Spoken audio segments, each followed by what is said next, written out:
Joe in Tempe, Arizona. Hey, Joe. Hey, yes, I'm a Sarah Palin Republican. I just like to say, if they want to fix this economy, they need to cut taxes, not raise taxes. And this thing you talk about putting the Reagan tax cuts on the shelf, you're crazy. We need to have we don't want to penalize success. Joe, are you old enough to recall the 50s, 60s, and 70s? I recall the 70s. I recall the 80s.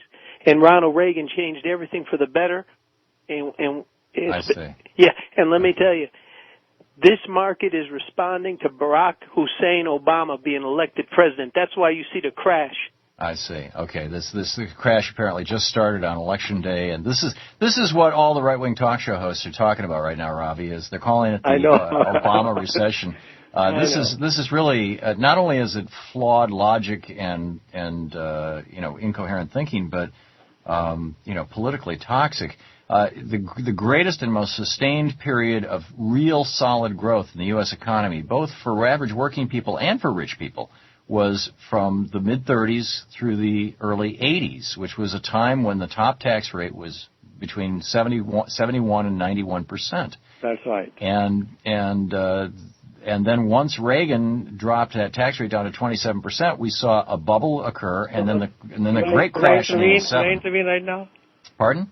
Could I intervene a bit now? Yes, please. Reagan did not cut taxes contrary to all the propaganda. He cut the income tax, which cut taxes for about maybe 50-60% of the people.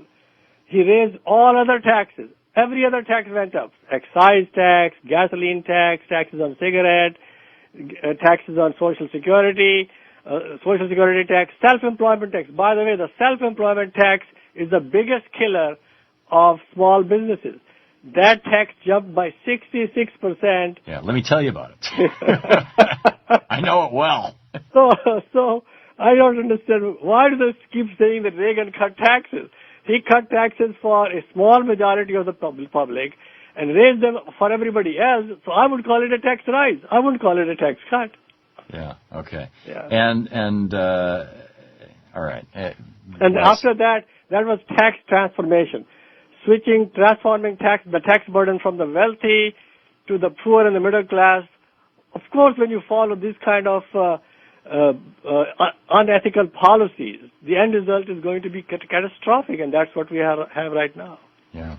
Rob in Virginia, Minnesota, you're on the air with Dr. Ravi Batra. Hi, I need to be able to take and let you. Please keep me online because I need to be able to take and answer this one question. America has to be able to compete in a global economy. And it's one of those things where most of the economies in the world, the individual countries, have national health care. How do you finally get it across to the people in America, the haves and the have-nots, as far as health care insurance? If we're trying to be able to compete in a global economy, doesn't health care insurance for people? How can America compete with all of these other global economies when we don't have national health care? Yeah, well, yes. Question, Rob. To answer the question, yes. Either we have national health care system or we abandon free trade. And I can easily argue that free trade is creating this current steep recession, could create a depression. I've heard from a lot of people saying that the Smoot-Hawley tariff created the depression of the 1930s, which I don't believe. But now I can tell you that free trade could create the depression. The reason being, why do we have the real problem? We come back to the same old question. Wages are not rising. Productivity is rising fast. Productivity is the main source of supply. Wages are the main source of demand. When supply rises faster than demand, then the only way to maintain supply-demand balance is to create a lot of new debt. That's what we have been doing ever since Reagan in 1980, and now the debt burden is so huge, we can't create debt anymore, and still they want to do the same thing. So the problem is wages are not rising at all while productivity keeps going up. And why are wages not rising? Because of free trade. So free trade is now chiefly responsible for the current recession, and I can predict it here right on your show. As long as we have free trade, we are not going to come out of it. All right. Another gift from Ronald Reagan. Bad Samaritans, by the way, by Chang, is a brilliant book on that topic. It should be on a bookshelf along with your two books, Greenspan's Fraud and The New Golden Age. Very well said. Thank you. And we have to have a national health insurance policy, as Rob in Minnesota pointed out, simply to compete with other countries, do we not? I agree, yeah. Okay, well said. Rob, thank you very much for the question. Kel in Hallandale, Florida. You're on the air with Ravi Batra. Yeah, thank you for taking my call. Dr. Batra, I don't think they should bail out the auto industry, but if they do bail out, they should put restrictions such as 50% of all parts of a car should be made here in the United States. That would create jobs overnight. And if Toyota wants to manufacture here in the States, they should do the same to them. Say 50% of the parts have to be made here in the United States. Overnight, you create jobs.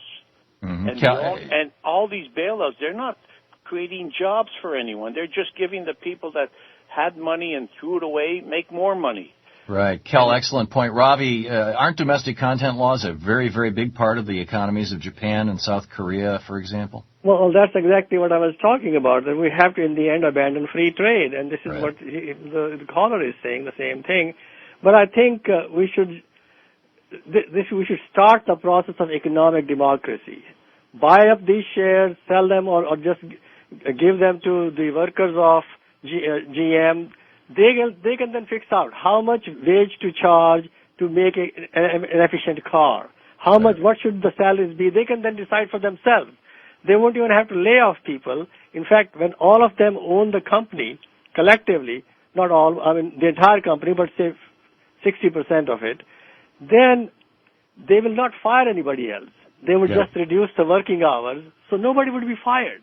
I just sent your suggestion, in fact, to Senator Bernie Sanders, who was our guest in the last hour, because I thought this is brilliant, and I'm slapping my forehead. You know, why didn't I think of this? This is once you think of it, it's like, geez, how obvious. You know, if you could buy 60% of the stock of GM, I googled this. Bed Bath & Beyond right now has a higher valuation than GM.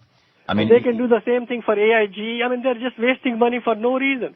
For AIG, for everything else that they're bailing out, just do this. Buy up their shares, give them to those shares to the workers. Let's create economic democracy. That will plug the difference between the real wage and productivity. See, when productivity rises, automatically wages will go up when workers are managing their own companies. Right, and then those workers can sell the stock over time if they want as the value goes up. Kevin in Ogden, Utah. We have a minute left here. Kevin. Real quick, thanks, Thom. And Dr. Batra, I was just curious, you posit that supply is outpacing demand and that productivity is outpacing wages. And in regards to the auto industry, why don't they produce less cars, make them kind of a pre-order item, build less than the demand there is for them?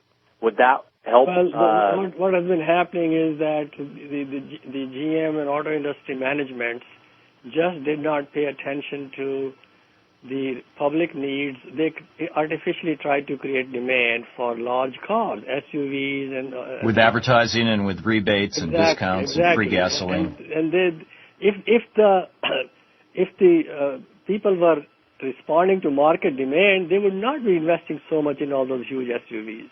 Right. They would produce efficient and smaller cars, and that's the whole reason. That's why I think the management should be also booted out, and that will happen when you sell shares to the workers. Yeah, well said. Dr. Ravi Batra, thanks so much for being with us, Ravi. It's great talking with you, as always. Thanks a lot. Al Franken is coming up next. By the way, Dr. Ravi Batra's website, RAVIBATRA.com, RaviBatra.com, and get his books, Greenspan's Fraud and The New Golden Age. You need to read these books if you want to be economically literate. Stick around.